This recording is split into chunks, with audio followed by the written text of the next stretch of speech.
लवकर आयुष्यात काहीच मिळत नाही. स्वामींची भेटही अशीच आहे. थोडा वेळ जाईल पण भेट नक्की होईल. कारण ज्या ज्या स्थळी मन माझे जाय त्या त्या स्थळी निजरूप तुझ. सर्वजण कशा आहेत माझ्या गोड ताईंनी. आज मुगाची उसळ आणि चवळीची उसळ करणार आहे. थालपीठ करायचं आहे. मी तर कुकर लावून घेते. मी आता कुकर लावून घेतलाय. चटणी करायसाठी म्हणजे लसूण फोडून ठेवा. पीठ घेतलेलं आहे. त्यात ओवा मीठ घातले. आता मिरची घालून घेऊया. मिरची आणि लसूण बारीक करून घातलंय. हळद घालूया आणि गरम मसाला घालायचा आहे.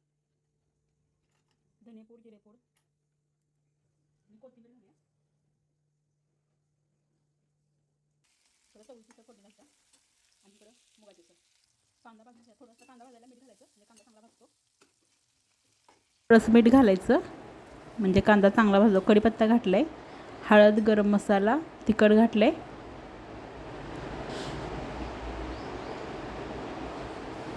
आणि तर मुगाची भाजी केल्या आणि तर पलीकडे चवळीची भाजी केल्या.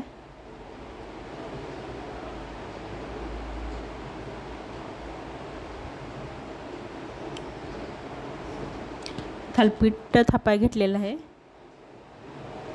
कसं वाटलं थालपीठ नक्की सांगा कमेंटमध्ये.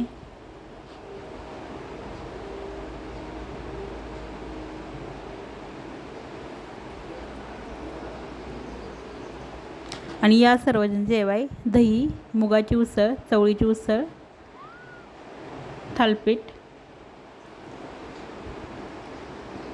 आणि 32 साईजचा कटोरी ब्लाऊज बी शिवलेला आहे.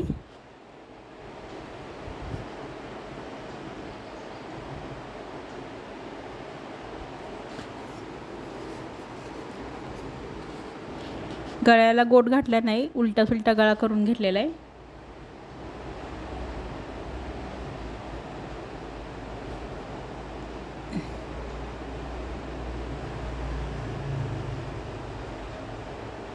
आपण सुद्धा घरच्या घरी ब्लाऊज शिवू शकतो. हा बघा ही कटोरी, हा ब्लाऊज झाला आहे. डबल कटोरीचा आहे.